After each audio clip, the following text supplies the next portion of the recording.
Hola a todos y bienvenidos, bienvenidas a un nuevo vídeo del canal de fotografiandofaros.com. En el vídeo de hoy os voy a hablar de por qué vuestras fotografías de ríos no funcionan. También podría llamarle al vídeo algo así como errores típicos en la fotografía de ríos o cosas que no debes hacer cuando fotografías ríos. El caso es que sí, hay una serie de factores que pueden hacer que nuestras fotos de ríos no funcionen y sobre ello os voy a hablar en estos próximos minutos. Pero antes, como siempre, presentarme para quien no me conozca. Soy David García Irín, fotógrafo de paisaje en Galicia, y en fotografiandofaros.com encontraréis toda mi formación. Además, tengo que deciros que si os gusta el vídeo le deis al like, os suscribáis al canal y esas cosillas. No me lío más y vamos allá.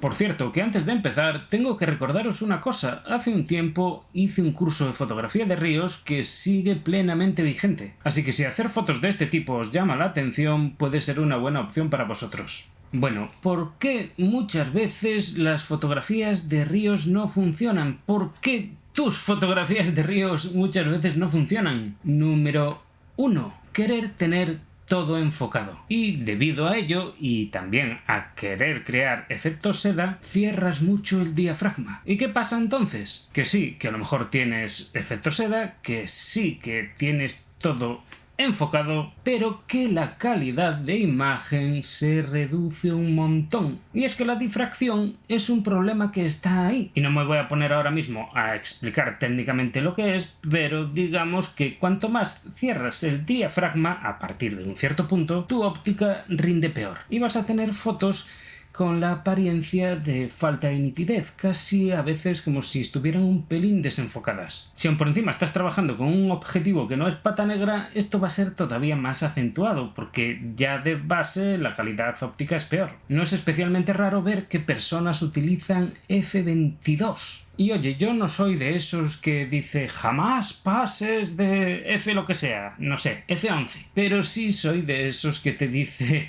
no te vayas a F22 salvo que sea una cosa de fuerza mayor. Porque sí que se nota, y se nota mucho. Y en una fotografía de río donde muchas veces vas a tener texturas, cosas con mucho detalle, la vegetación, los musgos, incluso el agua, según como sea, la cosa se pone muy peliaguda cuando cierras mucho el diafragma. Si tu cámara tiene un sensor pequeño, relativamente pequeño, es todavía peor, porque aquí hay una correlación con el tamaño de píxel. Cuanto más pequeño sea el tamaño de píxel, peor va a ser la difracción, y antes la vas a notar. Si tienes un sensor micro 4 tercios, peligro. Si tienes un sensor, aunque sea más grande, y tiene muchos megapíxeles, peligro. Para que te hagas una idea, yo con mi cámara full frame en fotografía de paisaje intento no pasar de f13. Que sí, que de vez en cuando si necesito poner f16 lo pongo, pero intento evitarlo. Y tú deberías también. Y con una cámara más pequeña, no sé, imaginemos una Sony A6700 que tiene 26 megapíxeles en un sensor APS-C,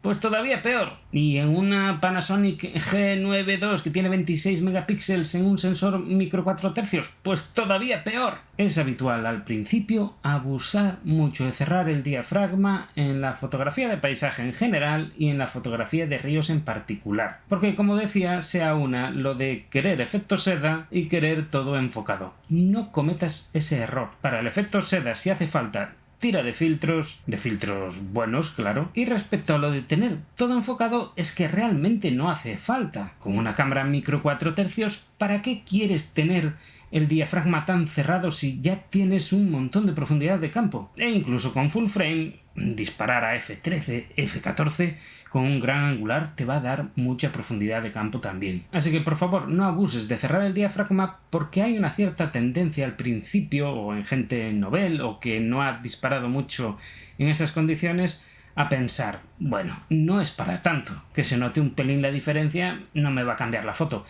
Lo que pasa es que la diferencia no es tan pequeña, créeme. En unas fotos lo vas a notar de forma más evidente y en otras menos, pero sí puede ser la diferencia de tener una foto que podría ser gloriosa y que tenga ahí un problema de nitidez bastante importante. Segundo factor o segundo error común: el caos compositivo. Esto es uno de los grandes clásicos en la fotografía de ríos y algo a lo que yo le doy muchas vueltas en el curso, porque puedes irte a 5000 maravillosos y hermosos tramos de río que te parecen muy bonitos y que luego en las fotos no lucen nada. Depende de muchas cosas, depende del tipo de río, del lugar donde estés, pero es muy habitual que haya vegetación caótica, un tronco que se mete por aquí de forma poco estética, el curso del río que hace una medio curva que se tapa, que no sé qué. Hay 1000 factores dentro de este factor, pero es sumamente habitual ver fotos de río que no valen la pena porque son un auténtico caos. El espectador de esas fotos, o el cerebro del espectador de esas fotos, no sabe dónde tiene que centrar la vista, no sabe cuál es el sujeto. Así que es muy importante que tengas cierta conciencia y mucho cuidado en este sentido. Componer de forma armoniosa en los ríos muchas veces es un desafío que solo está a la altura de ser solventado por los mejores. Bueno, me he soltado aquí una frase grandilocuente, pero tú ya me entiendes, que la cosa no es tan fácil. Yo lo que recomiendo es entrenar mucho el ojo y cuando se está sobre el terreno, buscar y buscar. Yo muchas veces cuando voy a hacer fotos de río me vengo con las manos vacías. A ver, intento hacer fotos, pero me vengo sin ninguna foto buena. Por más que a veces buscas el spot, el lugar espectacular, la cascadita, el no sé qué, pero luego estás allí y no eres capaz de componer una estampa hermosa de verdad.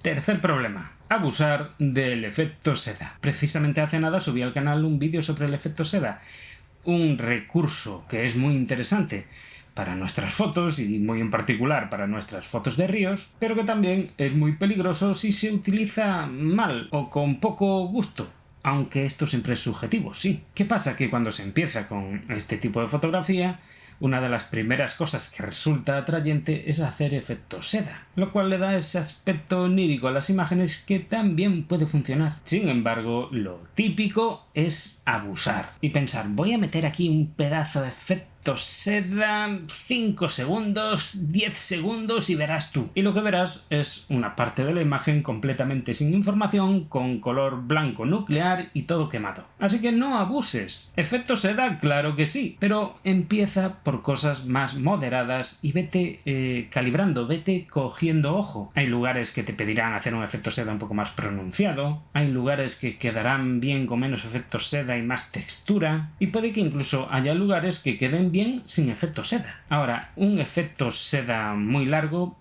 rara vez funciona en los ríos. O bueno, no voy a exagerar.